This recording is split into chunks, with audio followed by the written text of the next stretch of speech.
ئەو ئۆتۆمبیلانەی کە بە غاز کار دەکەن ئەوانیش توش بوون و لە بەنزیخانەکان نرخی غاز تا بێت گرانتر دەبێت. لەلایەکی تریشەوە ئێستا بەهۆی گرانبوونی گۆشتی مریشک و گۆشتی سوورەوە خەڵک ڕوویکردوتە ماسی و سەرەی بۆ دەگرن. بارەو چەناڵێکی دیکەم بۆ هێناوە. سڵاوتان لەبێت.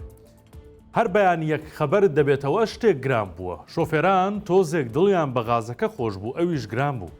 دوێنێ نرخی غاز بەرز بووەوە بۆ 575 دینار لەگەڵ ڕۆژهەڵاتندا. ئەمڕۆ نرخەکە بۆ هەر لیترێک 125 دیناری دیکە چووە سەری و بوو بە 700 دینار. خەلیل کەریم شۆفێرێکی بەتەمەنی تاکسی غازە و بە زاراوە شیرینەکەی هەولێر دەڵێت تازە گۆتی غازی تێکە، گۆتم پارەم پێ نییە. ئاماژەی بەوەش کرد ئێستا هیچ بۆیان دەری ناهێنێ کە غاز بە 700 دینار بکردن و سەرنشتنیش ناوێرێ کرێ گرامکەی گلەی دەکرد.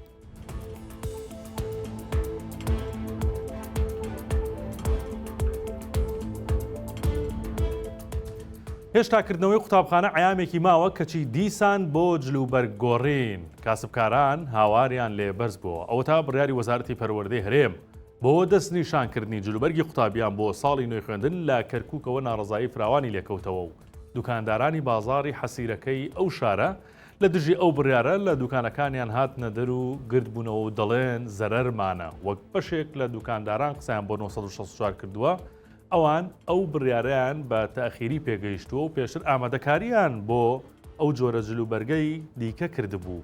باس لەوەش دەکەن کە ئەگەر بیانەوێت ئەو جۆرە جلوبەرگانی پەروەردەی هەرێم داوای دەکات لە هەولێر و سلێمانی بهێنن، ئەوە بەهۆی بوونی بازگەکانەوە بەگران لە سەریان دەکەوێت.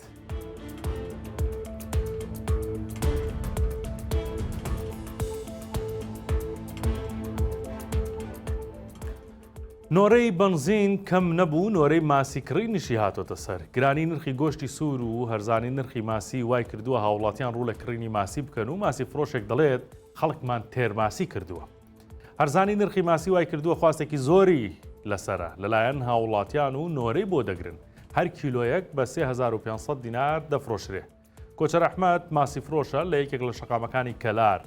بە 964 وت بازارەکە گەرمە و لەگەڵ هاوڕەکانم ڕۆژانە 5 تۆن ماسی سرف دەکەین و هەموو خەڵکمان تێرماسی کردووە.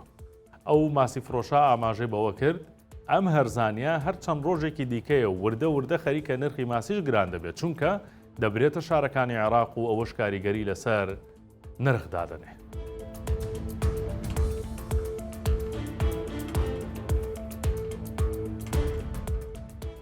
تنۆکی تەمەن 8 ساڵ حەز دەکات لەگەڵ هاوڕەکانی یاری بکات، بەڵام ئازاری دڵ و هەناسەتەنگی ناهێڵێت.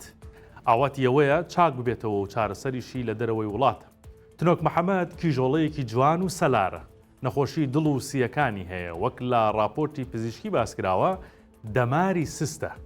دکتۆرەکان بە کەسوکاریان وتووە چارەسەری لە دەرەوەی وڵاتە، جا چارەسەرەکە ڕەنگە لە وڵاتی ئیتالیا دەست بدات. ئێستا ئەوان پێویستیان بە پارە و ڤیزایە تا ئەو منداڵیان لە مەرگ بگەڕێنەوە. باوکی تنۆ کرێکاری دەکات و بژێوی ژیانی بە زەحمەت پەیدا دەکات. دەڵێت ئەگەر خێرخوازێک هەبێ کچەکەمی ئەدەمێ بۆم چارەسەر بکات، پێویستی بە ڤیزەیە پێی نادرێ. تنۆک لەبەر نەخۆشیەکەی وازی لە مەکتەب هێناوە، تووشی هەناسەتوندی و شیبوونەوەی پێستی دەبێت. دەڵێت حەزەکەم دڵم چاکەنەوە، ئەوە تاکە داوای ئەو منداڵەیە.